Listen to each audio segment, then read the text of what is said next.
Terima kasih pemirsa, Anda masih bersama kami di Breaking News Metro TV. Kita lanjutkan informasi di malam hari ini. Pemirsa, warga Amerika turun ke jalan memprotes serangan Amerika Serikat dan Zionis Israel ke Iran di tengah berlangsungnya perundingan nuklir antara kedua negara.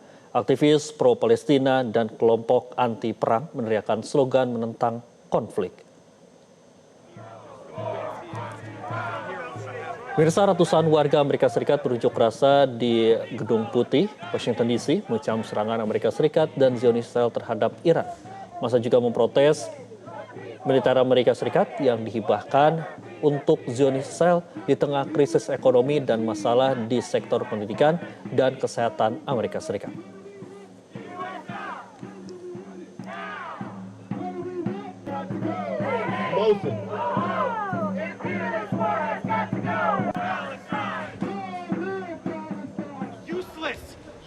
Di Times Square, pemirsa, pengunjuk rasa juga memprotes serangan Amerika Serikat Israel yang menewaskan pemimpin tertinggi Iran Ayatollah Ali Khamenei. Para demonstran melakukan long march di jalan-jalan sambil meneriakkan slogan Hands Off Iran dan membawa plakat bertuliskan tolak perang baru Amerika Serikat di Timur Tengah serta bela hak Iran untuk melawan. Protes serupa dijadwalkan berlangsung di beberapa kota besar Amerika Serikat termasuk di Chicago, Los Angeles, dan Miami pada hari Minggu waktu setempat.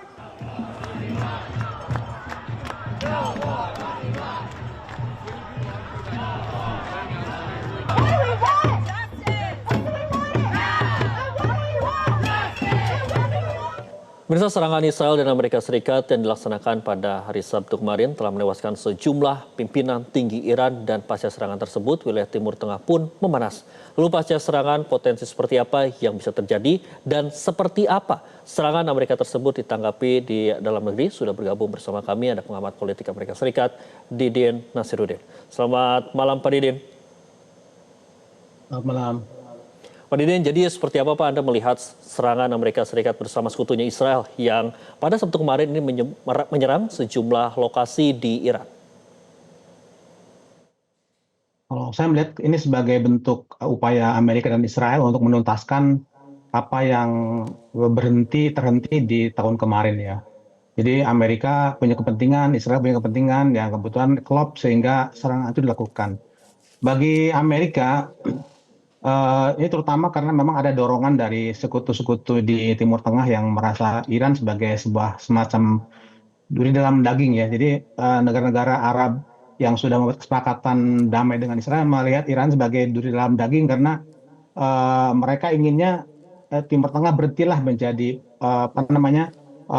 area proxy war antara Amerika dan Rusia misalnya. Itu satu hal. Yang kedua, Donald Trump juga menghadapi masalah dalam negeri karena tingkat dukungannya yang rendah dalam polling sehingga dia mencoba untuk mencari cara bagaimana agar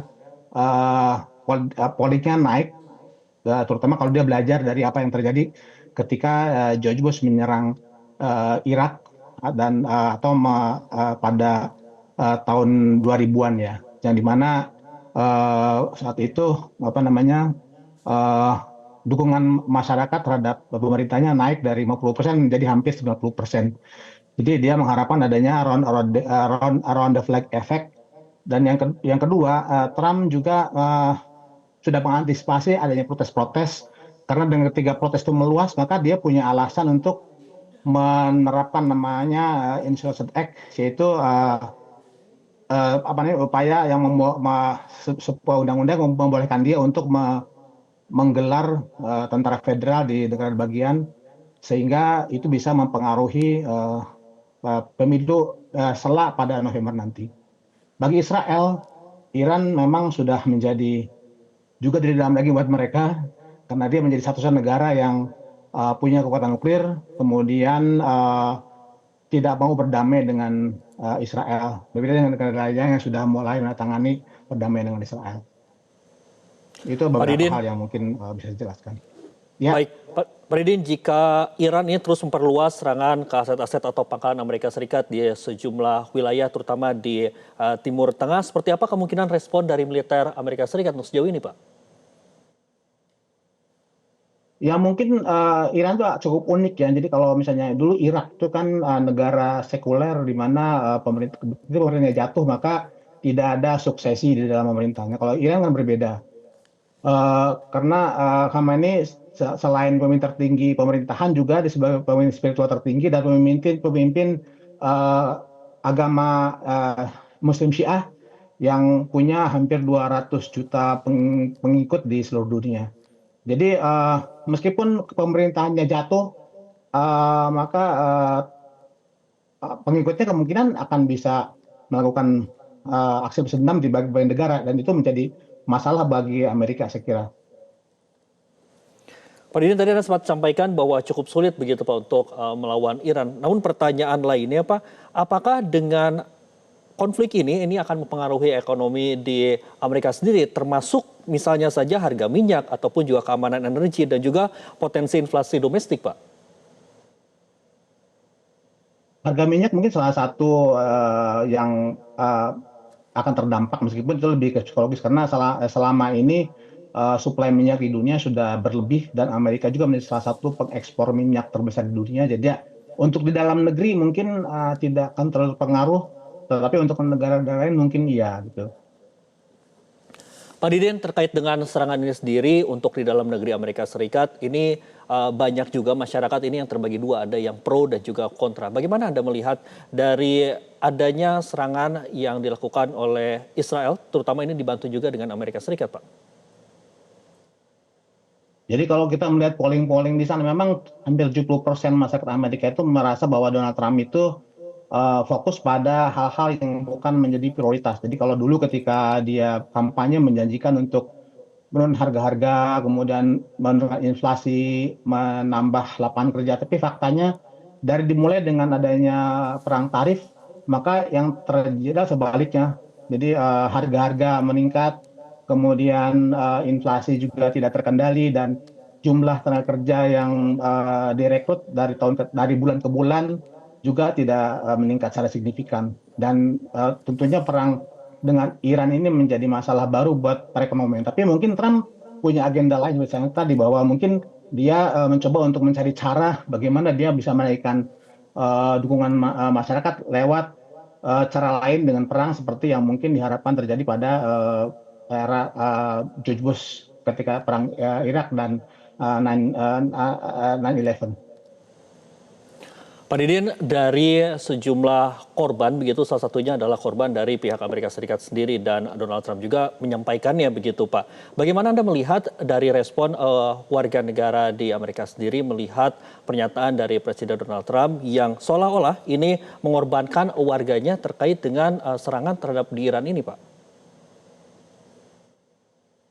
Saya kira warga Amerika sudah bosan dengan perang ya. Kalau mereka sudah terlibat dalam perang Vietnam, kemudian perang Irak, Afghanistan, sehingga jumlah korban itu bisa menjadi hal yang sensitif buat mereka ya. Jadi seperti kita pelajari ketika Joe Biden menarik pasukan Amerika dari Afghanistan dan kemudian terjadi adanya serangan bom, ada korban, justru itu menjadi pemicu penurunan dukungan masyarakat terhadap Joe Biden. Padahal sebenarnya upaya untuk menarik diri dari Afghanistan adalah sebagai bentuk upaya untuk agar Amerika tidak terlibat dalam perang jangka panjang. Pak Didin sendiri bila dilihat berdasarkan dari kepakaran Anda dan juga melihat situasi dan juga kondisi yang sudah berlangsung selama berjam-jam ini berdasarkan kepakaran Anda ini apakah ini perang ini akan berlangsung secara singkat atau mungkin ini perang ini akan berlangsung cukup panjang begitu Pak? Kalau kita belajar dari apa yang terjadi di Irak, kemudian Libya, penggulingan pemerintahan tuh bisa sangat singkat ya. Mungkin hanya hitungan beberapa minggu saja gitu kan. Apalagi sekarang teknologi sudah sangat canggih sehingga seperti kita belajar dari yang tadi di Venezuela ya, bagaimana penangkapan Maduro tuh hanya dalam hitungan jam. Sama juga sekarang kan pemerintah Khamenei dan para jenderal Iran juga terbunuh hanya dalam beberapa hari saja. Jadi penggulingan pemerintahan akan cepat, tetapi seperti yang terjadi pada Iran dan Afghanistan, perang bisa berlangsung bertahun-tahun. Apalagi Iran adalah negara yang sangat ideologis dengan pengikut-pengikut yang uh, militan, sehingga perang tidak akan terjadi di Irak, di Iran, tapi akan mungkin terjadi di berbagai negara lain di seluruh dunia. Baik, terima kasih Didi Nasiruddin, pengamat politik Amerika Serikat, telah bergabung bersama kami di Breaking News Metro TV. Terima kasih atas masukan dan juga pandangannya, Pak Didi. Jelajahi cara baru mendapatkan informasi. Download Metro TV Extend sekarang.